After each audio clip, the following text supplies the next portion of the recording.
Historias de Jack. Empezamos.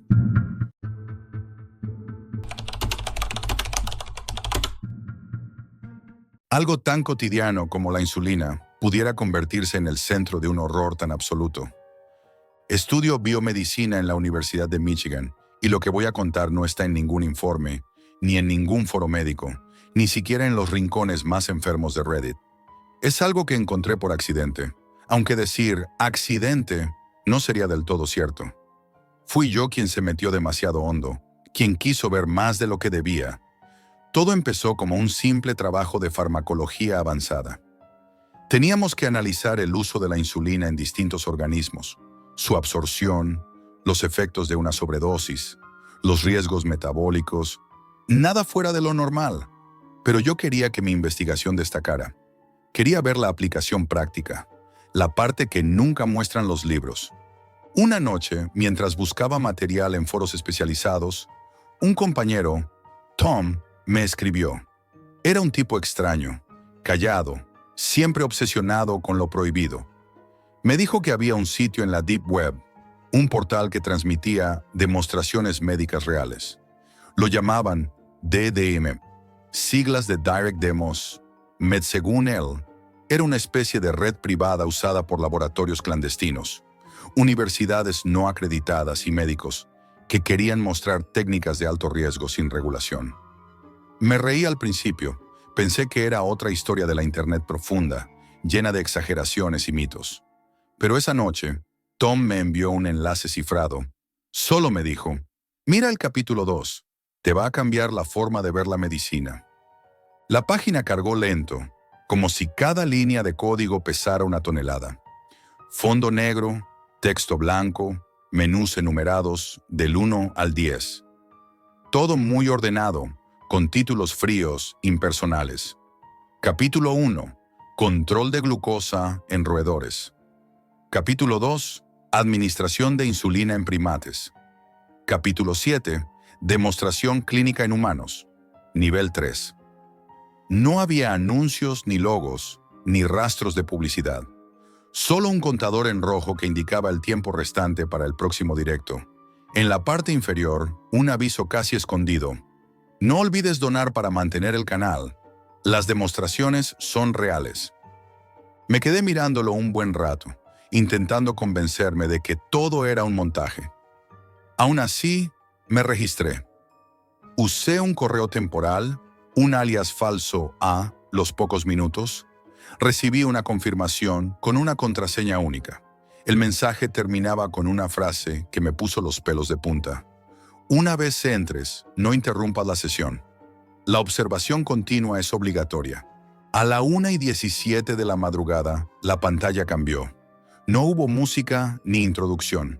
Solo una cámara fija enfocando una mesa metálica. En el centro, una rata blanca, inmóvil, con las patas atadas a pequeños anclajes. La imagen tenía una claridad quirúrgica, casi demasiado buena para ser algo clandestino. De repente, una voz masculina, con acento del este europeo, comenzó a hablar. Describía el procedimiento con tono neutro, como si diera una clase universitaria. Dosis de insulina, peso del sujeto, tiempo estimado de reacción.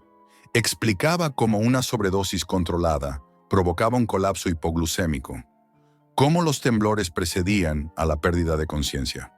Todo mientras el animal convulsionaba frente a la cámara sin anestesia, sin sonido más que el roce metálico de la mesa.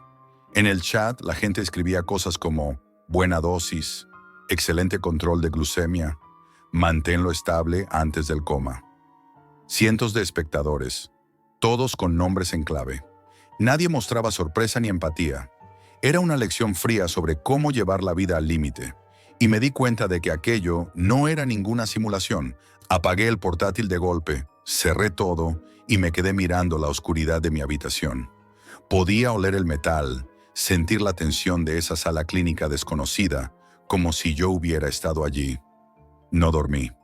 Pero al amanecer mi cabeza solo pensaba en una cosa. Tenía que saber más. Intenté.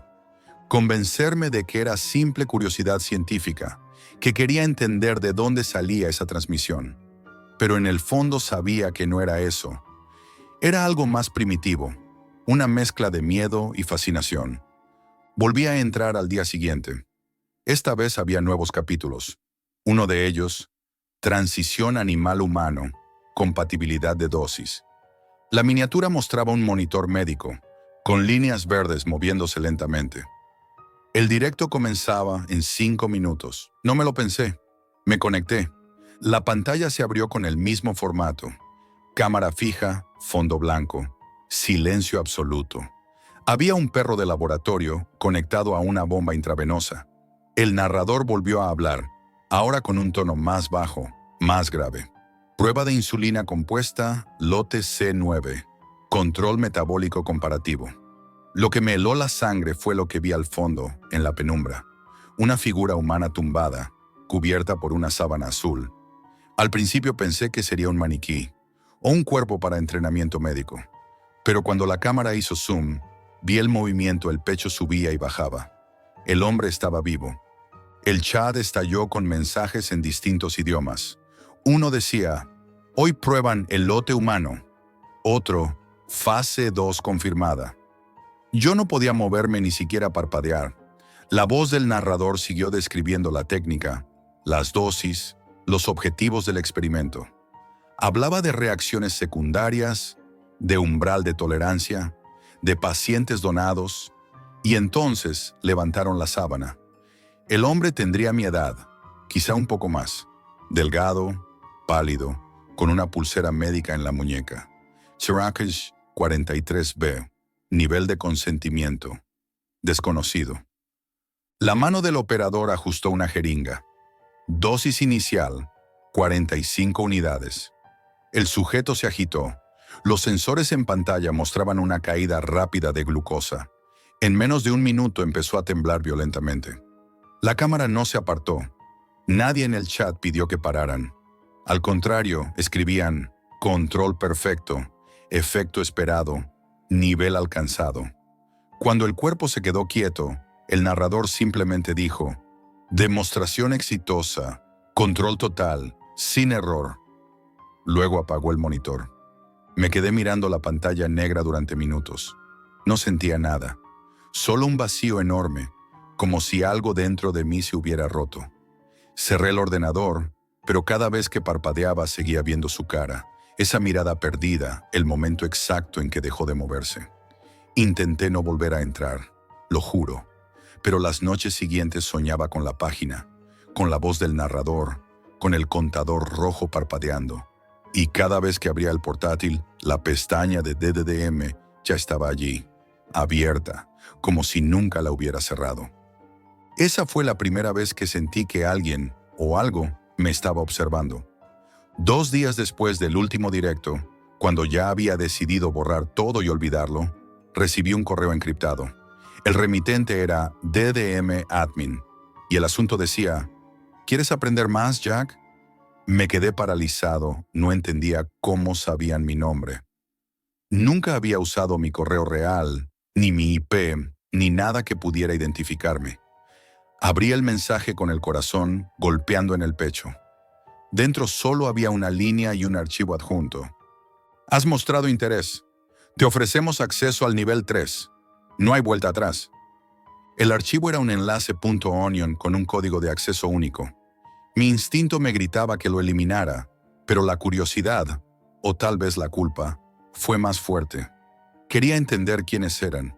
Quería pruebas, algo que pudiera mostrar a las autoridades. Así que lo abrí. El nuevo portal tenía un diseño completamente distinto. No era una página rudimentaria de fondo negro. Parecía un sitio médico real, casi corporativo. Gráficos animados, estadísticas, menús desplegables, incluso un apartado de acreditaciones internacionales.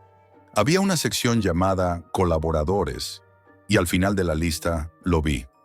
Jack Peterson, Universidad de Michigan, observador en formación. Casi me caigo de la silla.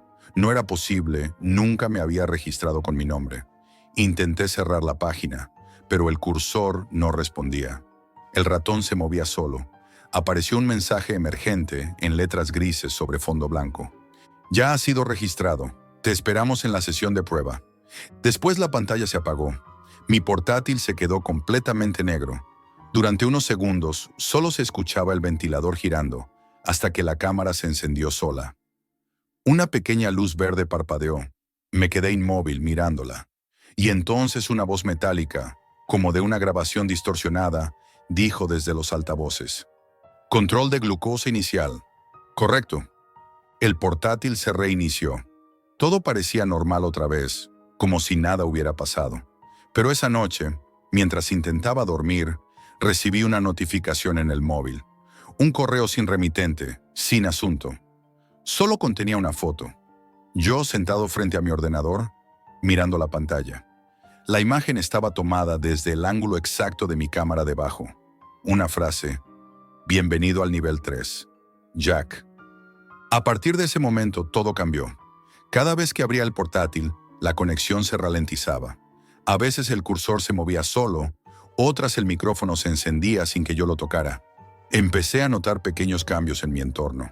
Carpetas que no recordaba haber creado, documentos médicos descargados automáticamente, vídeos encriptados con nombres que parecían códigos. Una noche, uno de ellos se abrió solo. Era una grabación mía, yo durmiendo, en mi habitación, filmado desde una esquina donde no había cámara alguna. Intenté formatear el equipo, destruir el disco, desconectarlo de la red, pero al reiniciarlo, el mismo portal de DDM aparecía como página de inicio, solo que ahora el logo había cambiado. Ya no decía Direct Demos Med, ahora se llamaba Clinical Streams Beta, y en la parte superior un contador. Prueba en vivo programada en 48 horas. Durante esos 2 días apenas comí. Fui a la universidad como un autómata. En el laboratorio noté algo raro. Algunos compañeros me miraban demasiado, y uno de los profesores me preguntó si ya había enviado los datos del ensayo. No entendía a qué se refería. Me dijo que había recibido un correo mío con un archivo adjunto llamado Human Dosing Phase 1. Yo jamás lo había enviado. Cuando insistí, me miró con cara de sospecha y se alejó sin decir más. La paranoia empezó a devorarme. Me sentía observado, controlado. Empecé a recibir llamadas de números desconocidos. Cuando contestaba, nadie hablaba. Solo un zumbido bajo, constante, como el de un monitor cardíaco. Una tarde, mientras caminaba hacia casa, noté un coche negro aparcado frente a mi edificio. Dentro había 2 hombres trajeados, sin expresión. No miraban hacia mí, pero sabía que sabían que yo los había visto. Subí las escaleras temblando y en el felpudo de mi puerta había un sobre. Dentro, una hoja impresa con la frase Fase 2, Administración in situ. Abajo, una fecha. Esa misma noche. No recuerdo cómo pasaron las horas. Cerré todas las ventanas. Apagué las luces. Me senté en el suelo con un cuchillo de cocina entre las manos. Cada pequeño ruido me hacía saltar. Pasadas las 3, escuché algo en el pasillo. Pasos lentos, seguros, y luego, nada. Silencio. Me quedé despierto. Hasta el amanecer. Cuando por fin salí, el sobre había desaparecido. Pero en el marco de la puerta, alguien había grabado con una navaja una palabra: monitorizado. Intenté huir. Cogí un autobús hacia Chicago, sin avisar a nadie. Apagué el móvil, tiré la tarjeta SIM y me alojé en un motel barato con un portátil nuevo. Pensé que así estaría a salvo. Pero el primer día, mientras me conectaba al Wi-Fi del motel, apareció una notificación. Una ventana emergente, sin dirección web visible. En letras rojas: transmisión en directo comenzará en breve. La cámara se encendió sola. Esta vez la pantalla mostraba una habitación idéntica a la mía, y yo estaba en ella, mirándome a mí mismo desde otro ángulo. Una voz, la misma voz del narrador de los directos, habló con calma. Paciente número 44B, preparando dosis inicial. Y luego la imagen se cortó. No recuerdo mucho más de esa noche. Desperté al día siguiente, tendido en el suelo, con una pequeña marca roja en el antebrazo. Como un pinchazo junto a mí, una jeringuilla vacía. No había nadie en el motel que pudiera decirme qué pasó. El encargado juró no haber visto entrar a nadie. Desde entonces, no puedo comer sin sentir náuseas. Tengo temblores y mis niveles de glucosa bajan sin motivo aparente. Fui a un hospital, pero los análisis dieron resultados incoherentes. Insulina sintética en sangre, de un tipo que no figura en ningún registro. Intenté denunciarlo. Fui a la policía, pero en cuanto mencioné la Deep Web y las transmisiones, dejaron de tomarme en serio. Seguro fue una broma pesada. Dijeron una broma que me está matando. Ahora vivo sin dispositivos, sin conexión, sin nombre. Pero a veces, en la radio o en alguna tele vieja, escucho ese pitido, ese zumbido de monitor, y siento que alguien está tomando notas. Dicen que DDM desapareció, que los directos ya no existen. Pero en los foros más oscuros se comenta que volvieron con otro nombre. Clinical Streams, el sucesor de los directos dedicados, que ya no transmiten a cientos de personas, sino a unos pocos seleccionados. Investigadores, estudiantes, voluntarios. Si algún día, navegando sin rumbo, ves un enlace que diga «Demostración médica en vivo», solo para observadores, no entres. Porque puede que no te estén mostrando una transmisión, puede que te estén usando a ti como sujeto. Y cuando la voz diga control de glucosa inicial correcto, ya será demasiado tarde. El experimento continúa y cada nuevo suscriptor es otro observador registrado. Deja tu like si seguirías viendo más casos como este. Pero recuerda, una vez entras, ya no hay vuelta atrás.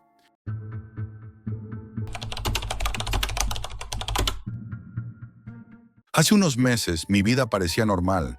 Trabajo mediocre en Milán, un apartamento frío que apenas olía a café y una rutina que se repetía como un disco rayado. Pero todo cambió la noche en que, aburrido y cansado de mi propia existencia, me topé con la Deep Web. No era la primera vez que curioseaba en foros oscuros, pero esa noche fue diferente. La pantalla iluminaba mi cara, el brillo azulado se reflejaba en mis ojos cansados y un extraño hormigueo recorría mis manos mientras tecleaba. Había un anuncio que parecía simple, casi inocente. Experiencia definitiva. Descubre lo que tu mente realmente desea. Sentí un escalofrío que no era miedo, sino curiosidad mezclada con aburrimiento. Pensé que era una broma, un truco publicitario, pero un clic después me encontré en un chat encriptado con alguien que se hacía llamar Lupo. Su forma de escribir era fría, precisa, casi científica. No hablaba como un traficante ni como un amigo. Hablaba como alguien que sabía exactamente cómo tomar tu deseo más profundo y convertirlo en dependencia. Hablaba de drogas que no se conseguían en farmacias, sustancias que prometían placer intenso, euforia y la sensación de que la realidad se disolvía, dejando solo un yo más nítido y limpio. La primera compra fue sorprendentemente sencilla. Transferencia en criptomonedas, instrucciones precisas y un paquete que llegó al día siguiente, discreto, sin nombre ni marcas, como si alguien hubiera vaciado un trozo de aire dentro de una caja. Abrí el envoltorio con cuidado, casi reverencia. Dentro, un polvo blanco, fino, que parecía brillar bajo la luz de la cocina. Lo olí con cautela y antes de darme cuenta, estaba probándolo. Fue sublime, una ola que recorrió cada fibra de mi cuerpo, un calor que me hizo sentir despierto por primera vez en meses. El mundo cambió de repente, los sonidos eran más nítidos, los colores más intensos, y cada pensamiento parecía resonar dentro de mí como un tambor perfecto. Nunca había sentido algo tan poderoso, tan inmediato, tan aterrador en su belleza. Al principio, me dije que sería solo una vez a la semana, un experimento secreto que nadie debía conocer. Pero pronto los fines de semana dejaron de existir. La espera entre dosis se volvió insoportable, y la rutina que antes me parecía pesada, ahora se sentía como una condena. Compraba, consumía y repetía. Mis amigos dejaron de llamarme, mi jefe me evitaba, y yo apenas podía recordar quién era antes de todo esto. Milán misma se volvió un escenario distorsionado. Las calles húmedas, las luces naranjas y las fachadas antiguas parecían observarme, juzgarme, mientras caminaba con los bolsillos llenos de sobres y criptomonedas. Los primeros indicios del abismo aparecieron como pequeñas sombras. Empecé a esconder los sobres dentro de la nevera, en los cajones de la ropa, entre los libros que ya no leía. Contaba los sobres, los revisaba una y otra vez, como si perdérmelos significara perderme a mí mismo. La paranoia era silenciosa, constante, un murmullo en el fondo de mi mente que me decía que debía protegerlos, que todo colapsaría si alguien los descubría. Hubo una noche en la que perdí completamente la noción del tiempo. Me quedé sentado frente a la pantalla durante horas, esperando instrucciones de Lupo, mientras la ciudad dormía afuera y un frío húmedo se filtraba por las rendijas de mi ventana. La sensación de vacío era brutal. Mi cuerpo estaba cansado, mis ojos ardiendo, pero no podía apartarme de la pantalla. Cada mensaje que llegaba de Lupo parecía contener una promesa y una amenaza al mismo tiempo, y yo caía en ella sin poder evitarlo. Comencé a notar cambios en mi percepción. La comida perdió sabor, las conversaciones se volvieron irrelevantes, incluso mirar por la ventana se volvió inquietante. Observaba a la gente desde la distancia y me preguntaba qué estarían sintiendo, qué secretos ocultaban, mientras yo me sumergía más y más en un mundo donde el tiempo, el hambre y el miedo se reducían a un solo impulso: consumir de nuevo. Mis manos temblaban incluso cuando no tocaba nada. Mis pensamientos se volvían fragmentarios, saltando de un tema a otro sin sentido, pero siempre regresando a lo mismo. El siguiente clic, el siguiente paquete, el siguiente momento en que todo parecía detenerse y yo estaba flotando, desconectado del mundo, solo yo y esa sensación de claridad absoluta. Intenté resistirme una vez. Recuerdo la tarde en que miré mi apartamento lleno de sobres y me dije que debía parar. Pero esa resistencia duró apenas unas horas. Por la noche, la ansiedad me recorrió como una corriente eléctrica. Cada segundo sin consumir me parecía intolerable. Cada sombra en la pared parecía un recordatorio de mi fracaso.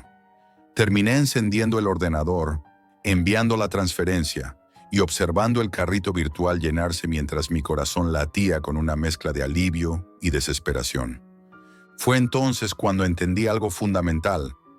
No estaba jugando con sustancias, estaba jugando con mi propia mente, y la Deep Web, con su oscuridad invisible, se convirtió en un espejo de lo que había dentro de mí. Y Lupo no era un proveedor, era un arquitecto, diseñando cada movimiento para que yo cayese más rápido, más profundo, sin posibilidad de volver atrás. Lupo estaba siempre ahí, aunque nunca lo veía. Entre sombras digitales, mensajes encriptados y paquetes discretos, parecía conocer cada pensamiento mío antes de que yo mismo lo entendiera. Cada nueva sustancia prometía más claridad, más intensidad, más vida, pero lo que recibía era un desgarro que me dejaba exhausto y paranoico. Mis pensamientos se volvían confusos, fragmentarios. Me costaba recordar si había dormido, comido o simplemente respirado. Milán misma me parecía ahora un laberinto que me perseguía, donde los edificios se inclinaban hacia mí y las luces naranjas de las farolas parecían acusarme de algo que no podía comprender. La necesidad de consumir se convirtió en un dolor físico imposible de ignorar. Había noches en que no podía cerrar los ojos sin sentir un temblor que recorría mis extremidades, un sudor frío que empapaba mis sábanas y un latido constante en las sienes que amenazaba con arrancarme la cabeza. Intenté distraerme. Salí a caminar por los canales, visité cafeterías vacías, traté de escribir en un cuaderno, incluso abrí los libros que había acumulado durante años, pero nada funcionaba. Cada pensamiento, cada fibra de mi cuerpo, estaba programada para buscar la siguiente dosis, y cada segundo de espera era un suplicio. Mi aislamiento se volvió absoluto. Dejé de recibir llamadas, dejé de responder mensajes. Mis amigos dejaron de aparecer en mi vida, no porque los hubiera perdido, sino porque yo había desaparecido. Mis compañeros de trabajo comenzaron a mirarme con una mezcla de sorpresa y desdén. Yo ya no existía para ellos. Yo solo existía para Lupo y para los sobres que llegaban en paquetes sin nombre. Las paredes de mi apartamento comenzaron a sentirse más cercanas, más opresivas, y cada sombra parecía un testigo de mi declive. Recuerdo una noche en que, sentado frente a la pantalla, me di cuenta de que había perdido la noción del tiempo por completo. Las ventanas reflejaban mi rostro pálido y demacrado, como si fuera el de otra persona. Mis manos, temblorosas, apenas podían sostener el ratón. Y aún así hice clic en el enlace de Lupo, transfiriendo dinero que no recordaba tener, pidiendo sustancias que no recordaba haber probado. Sentí una mezcla de horror y alivio al mismo tiempo. Horror por la cadena de decisiones que me habían traído hasta allí. Alivio por la promesa de un instante de claridad, aunque fuera efímero. El descenso físico fue brutal. Perdí peso a un ritmo alarmante. Mi piel se volvió grisácea, mis ojos hundidos y sin brillo.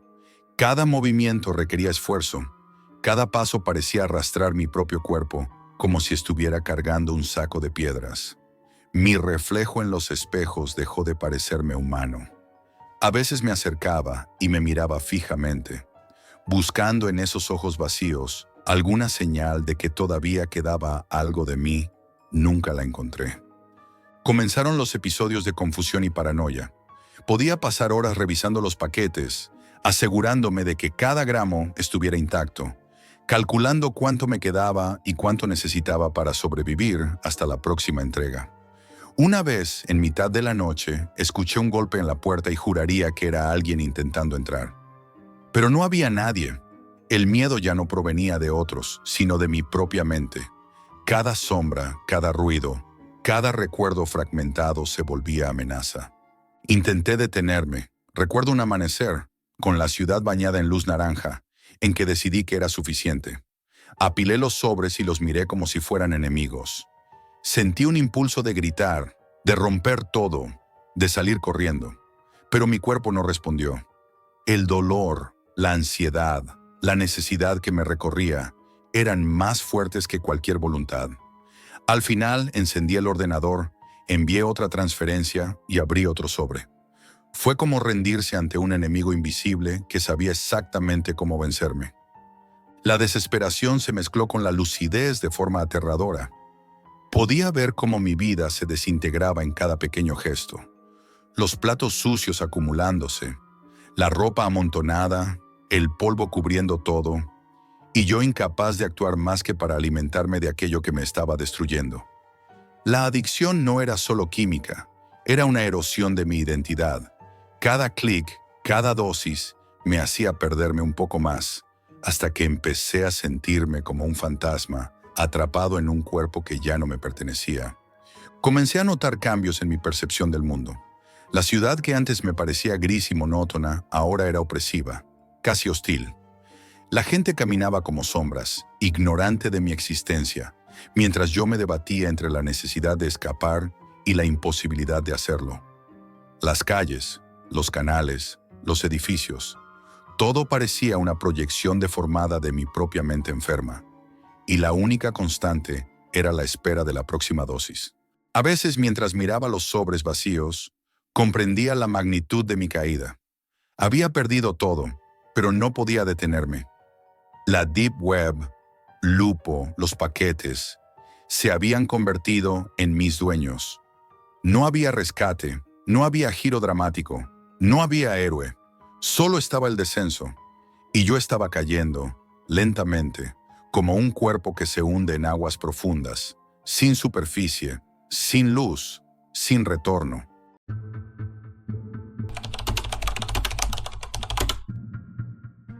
Narro esto con la voz temblorosa, encerrado en una habitación que no tiene ventanas, con la luz de un solo bombillo parpadeando sobre mi cabeza. No sé si alguien escuchará esto algún día, pero necesito contarlo. Todo comenzó hace apenas una semana, con algo que parecía inofensivo. Un mensaje en un foro oculto de la Deep Web. No era el típico sitio de hackeos o ventas ilegales. Era diferente. Los hilos hablaban de retos, de pruebas, de sincronización entre personas. Algo que no entendía del todo hasta que me involucré.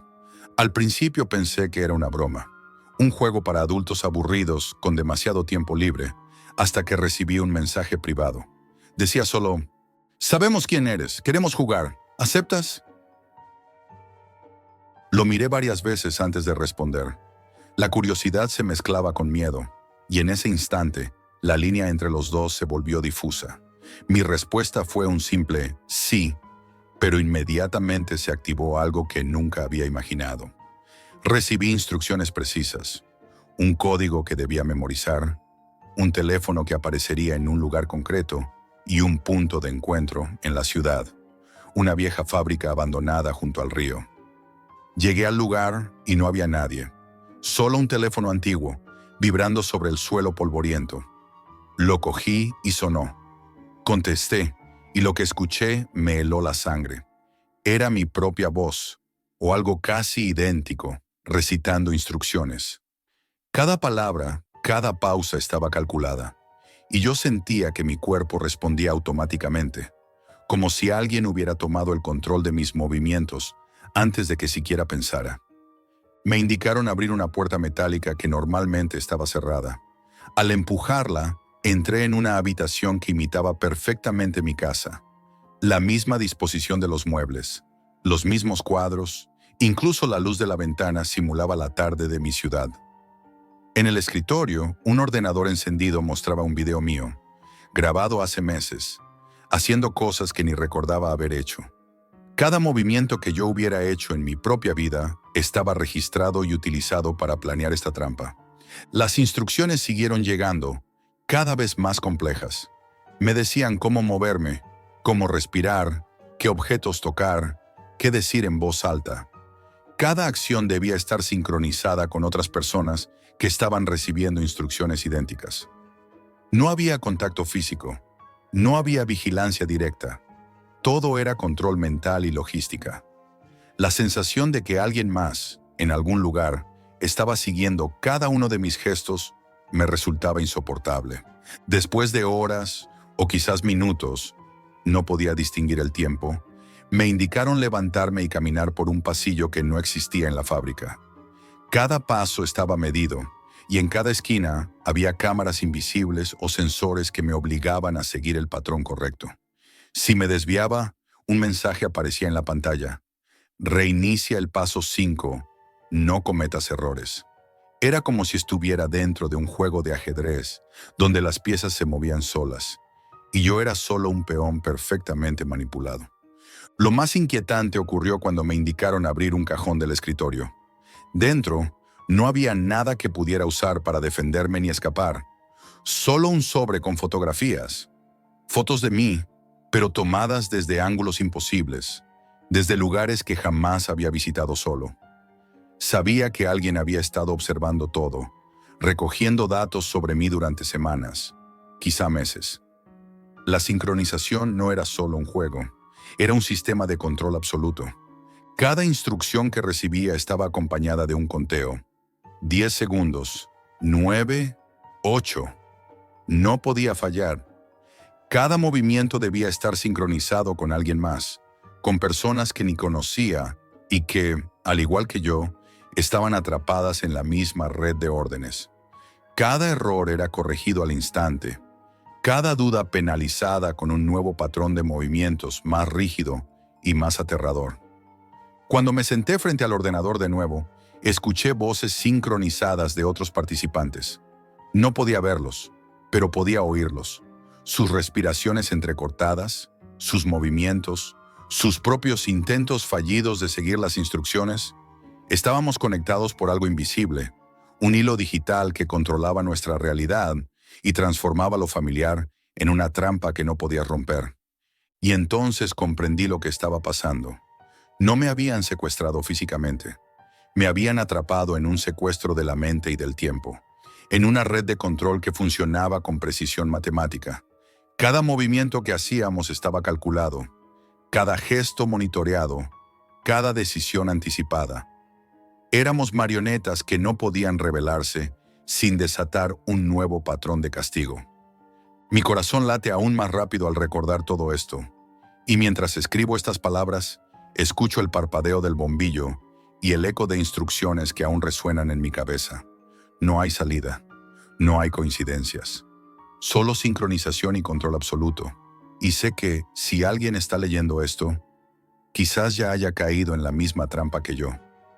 Lo más perturbador no fue la ausencia de vigilancia física, sino la sensación constante de que había cientos de ojos observándome, aunque ninguno estuviera realmente allí. Eran ojos en la red, ojos que no descansaban, ojos que aprendían de cada error, de cada vacilación, y no había escapatoria. Cada intento de salir del juego solo me llevaba a otra habitación, a otra instrucción, a un patrón más complejo que el anterior. La realidad comenzaba a doblarse a mi alrededor, y me costaba distinguir mis propios pensamientos de los comandos que recibía. Me di cuenta entonces de que no se trataba de un secuestro físico, sino de un secuestro de la voluntad. Habíamos sido atrapados en sincronía, obligados a hacer exactamente lo que los patrones de la red querían que hiciéramos. Era un control absoluto, sin necesidad de cadenas ni grilletes, donde el miedo se metía en tu cabeza y la obediencia se volvía instinto. Cada error era corregido al instante.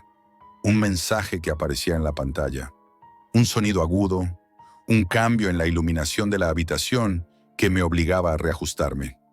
Si alguien fallaba, la red ajustaba el patrón de todos los demás, asegurándose de que la sincronización permaneciera perfecta. Los días se convirtieron en un flujo interminable de instrucciones. No había ventanas, no había sol, no había referencia alguna del mundo exterior. Dormir se volvió imposible porque cada segundo que cerraba los ojos sentía que alguien más podía adelantarse a mí, que cada pensamiento podría ser monitoreado y usado en mi contra. Escuchaba fragmentos de otros participantes a través de la red, sus respiraciones entrecortadas, sus movimientos temblorosos, sus pequeñas exclamaciones de frustración o miedo. Todos estábamos atrapados en un experimento masivo de control humano. Hubo un momento en que me ordenaron organizar objetos en una secuencia precisa sobre una mesa. Parecía simple, pero había cientos de variaciones posibles, y cada intento incorrecto era corregido con instrucciones más detalladas, más precisas, más opresivas.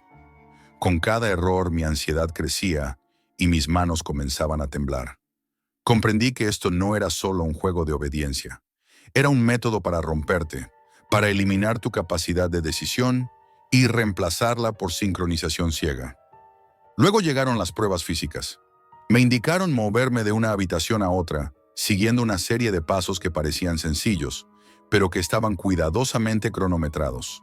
Cada puerta tenía sensores invisibles. Cada pasillo estaba diseñado para confundirme, y cada desvío era detectado inmediatamente. La sincronización no era solo mental, era física, total, y no estaba solo. Podía escuchar los ecos digitales de otros siguiendo instrucciones idénticas, sus pasos sincronizados con los míos, formando un patrón imposible de romper. A veces sentía que estaba perdiendo la noción de mi propio cuerpo. Las instrucciones eran tan precisas, tan constantes, que empecé a dudar de si mis movimientos eran míos o si simplemente respondían al patrón impuesto por la red. Me hablaban a través de mensajes en la pantalla, a través de sonidos, a través de vibraciones del suelo. Levántate, gira, toca, respira, sincroniza. Cada orden era un golpe a mi autonomía y mi mente empezó a fragmentarse bajo la presión.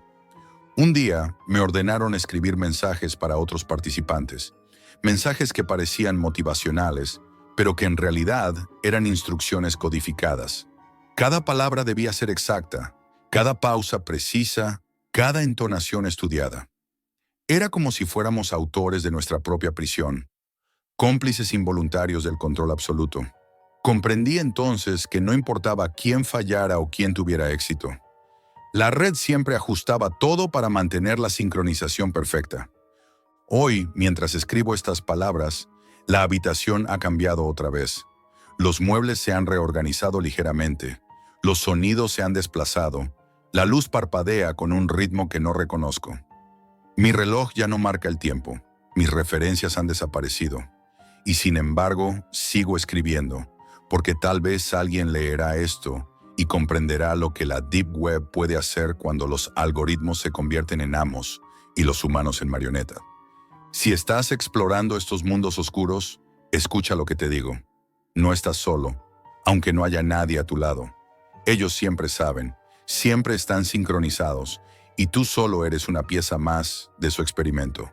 Yo soy Jack, y si estás escuchando esto, todavía estás a tiempo de cerrar la ventana, de apagar la pantalla, de no aceptar la invitación. Porque una vez dentro, tu libertad se convierte en un espejismo, y el juego nunca termina. Mientras apago esta luz de emergencia y siento cómo el suelo vibra con pasos que no existen, me pregunto, ¿quién escribe el próximo mensaje? ¿Quién sigue las instrucciones? ¿Quién está tan sincronizado como nosotros? No lo sé, pero puedo oírlo. Y eso es suficiente para entender que la red nos posee a todos.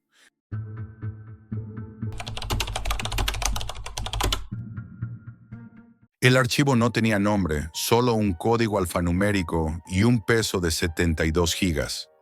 Me costó menos abrirlo que cerrar los ojos después de verlo.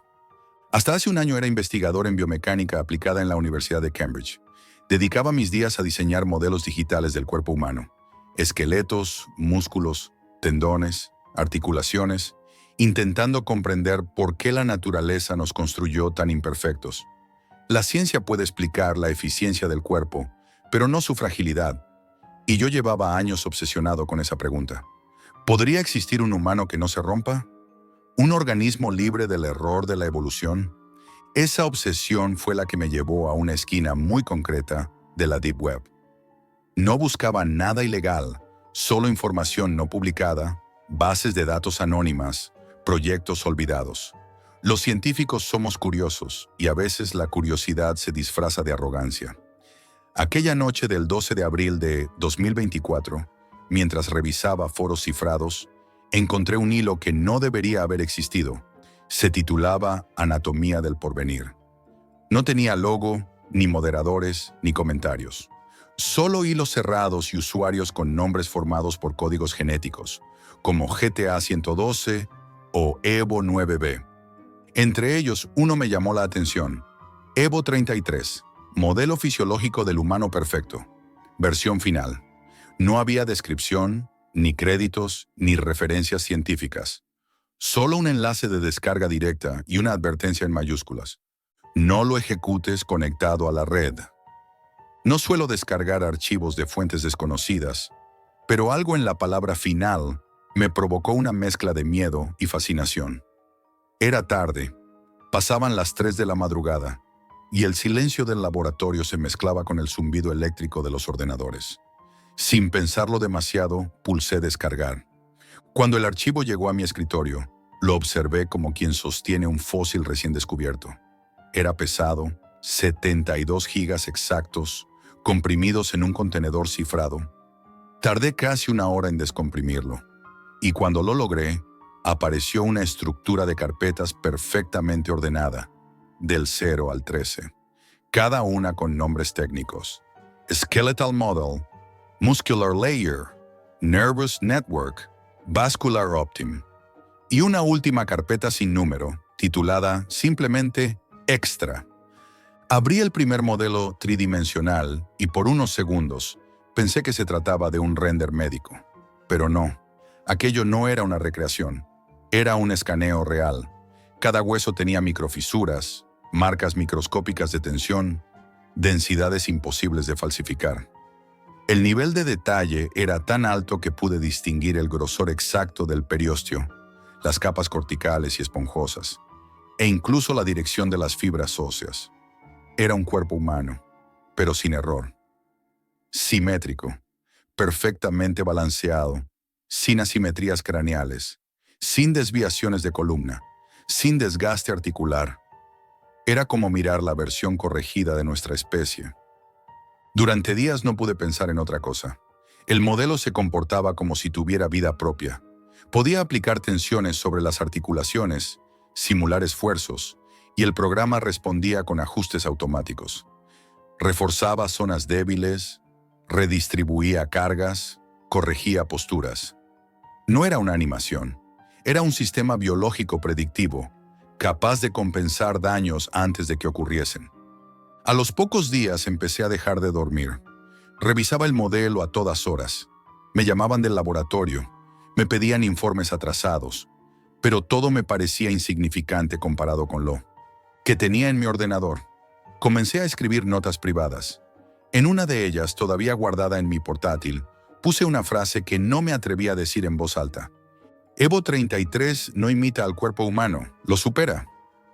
Había algo extraño en el software. No tenía menús normales ni opciones visibles. Solo líneas de código flotando en la interfaz y una consola que respondía a comandos que yo no recordaba haber introducido. Y lo más inquietante, el programa se actualizaba solo. Cada vez que lo cerraba y volvía a abrirlo, detectaba ligeras modificaciones. Pequeños ajustes en la densidad muscular, cambios milimétricos en la geometría del fémur, ajustes en la capacidad pulmonar simulada.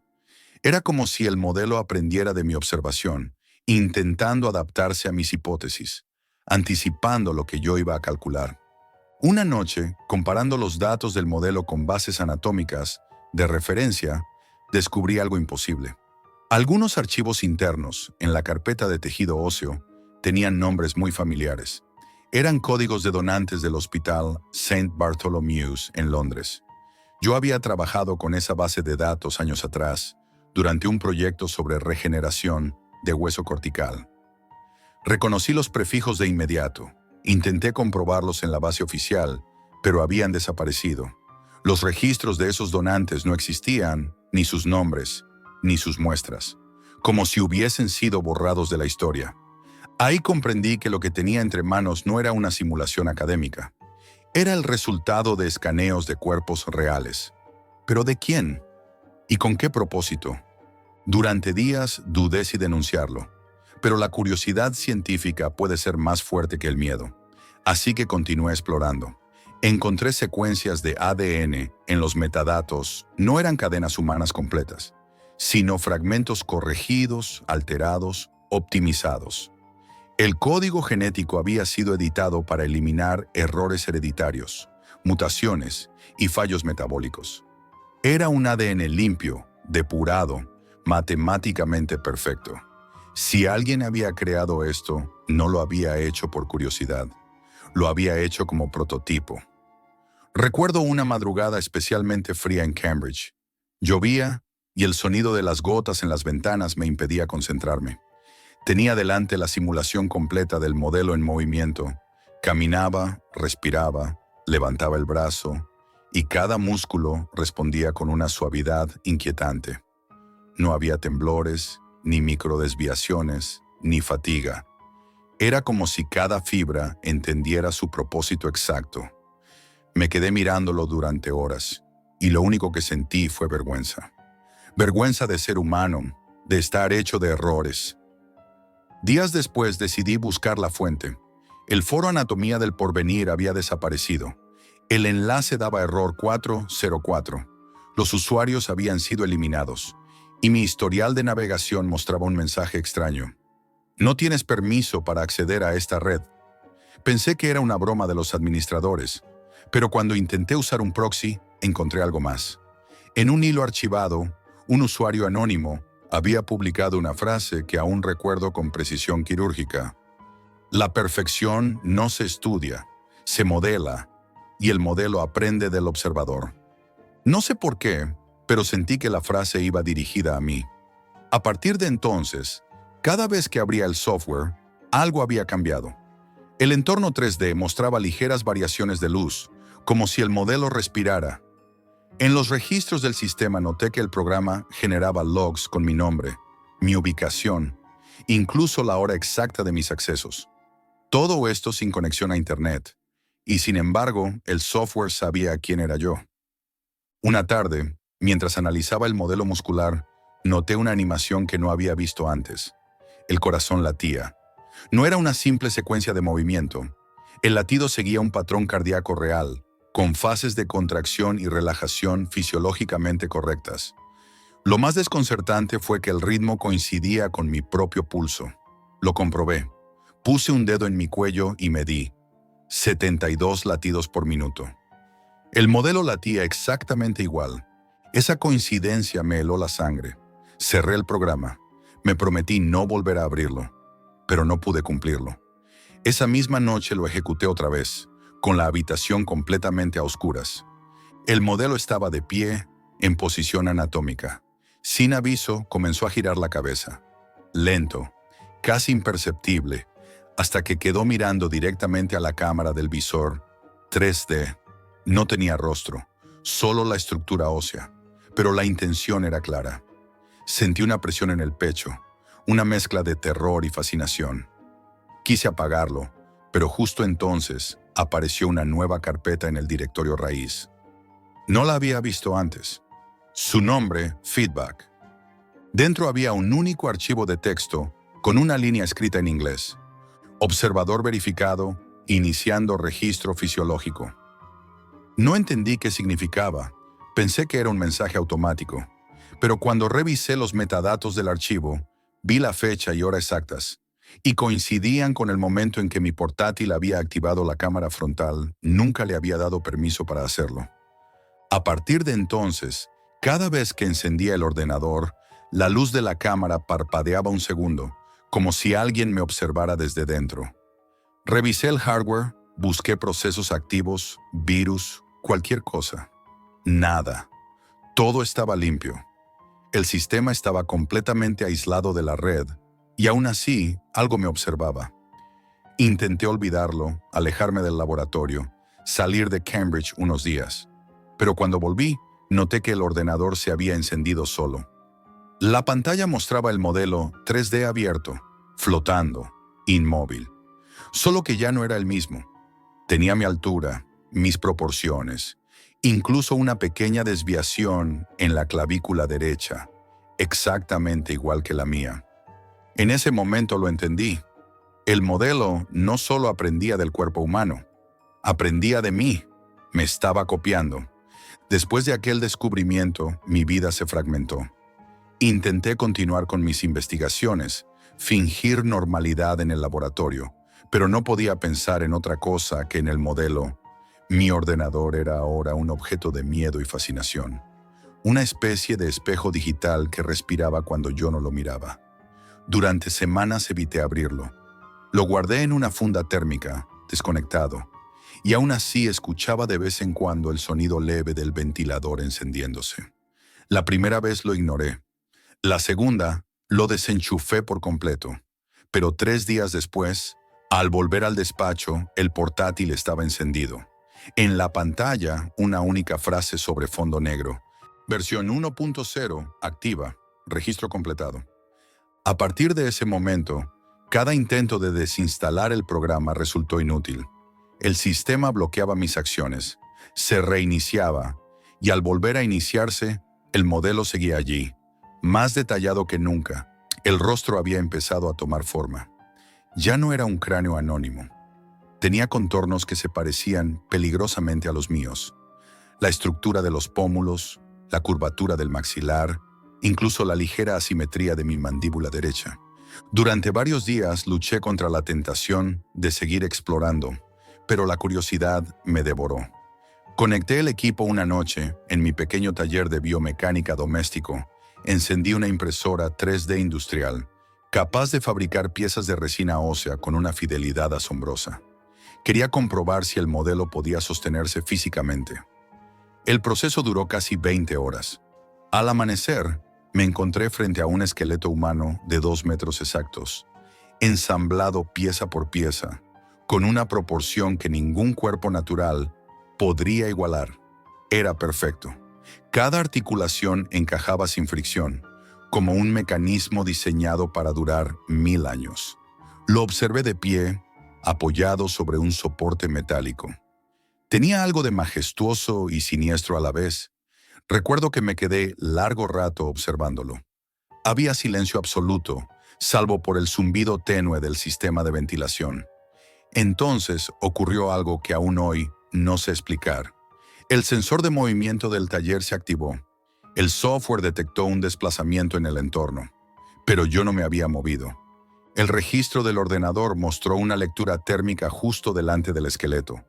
Una silueta borrosa, cálida, con forma humana. La cámara lo captó durante apenas 3 segundos. Después, Todo se apagó. Pensé que era un error técnico, pero esa noche, al revisar los archivos, descubrí que el modelo digital había cambiado. Tenía tejido muscular, finas capas que recubrían el esqueleto en lugares concretos. El cuello, los brazos, parte del torso. Era como si alguien estuviera reconstruyéndolo. Paso a paso, apagué todo de golpe. No quise verlo más.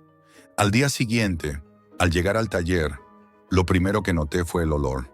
Un olor metálico, denso, parecido al de la sangre seca. Creí que provenía de la impresora, pero cuando me acerqué al soporte, vi que las piezas impresas tenían una película brillante, húmeda. No era resina, no era pintura.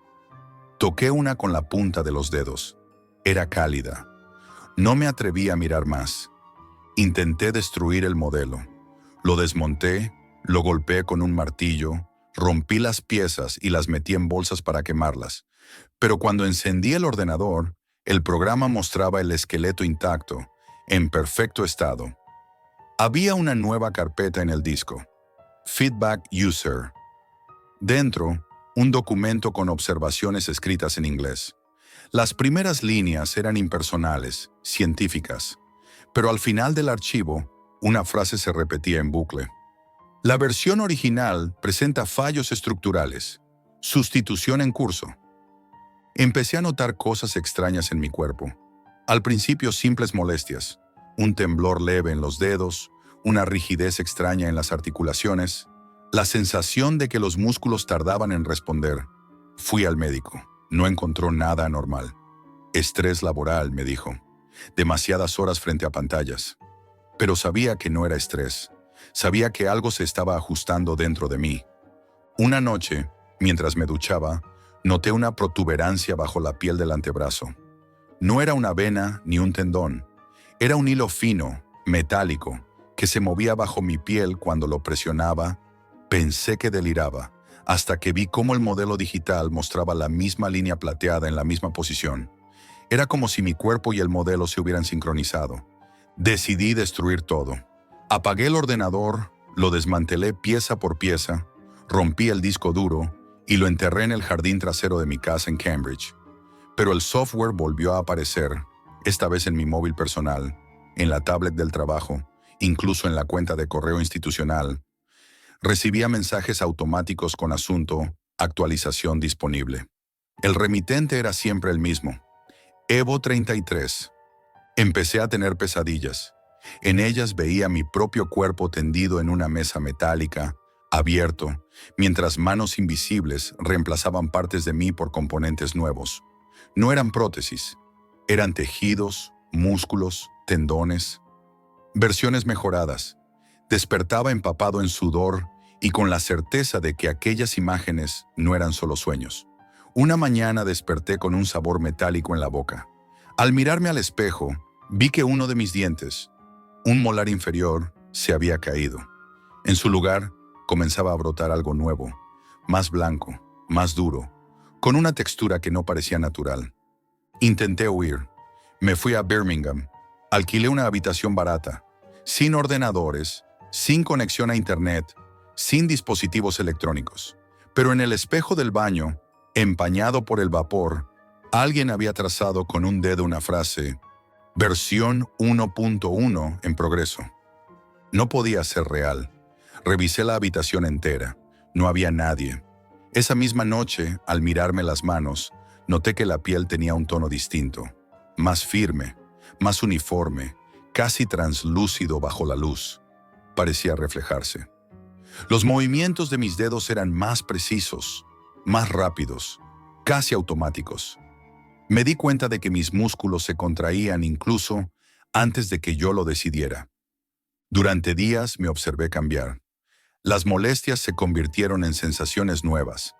Ya no sentía cansancio, ni hambre, ni sueño profundo. Mi cuerpo parecía optimizarse solo, ajustando ritmos, temperaturas, pulsaciones. Una tarde me corté con una hoja de papel, un gesto mínimo. La herida se cerró en cuestión de segundos.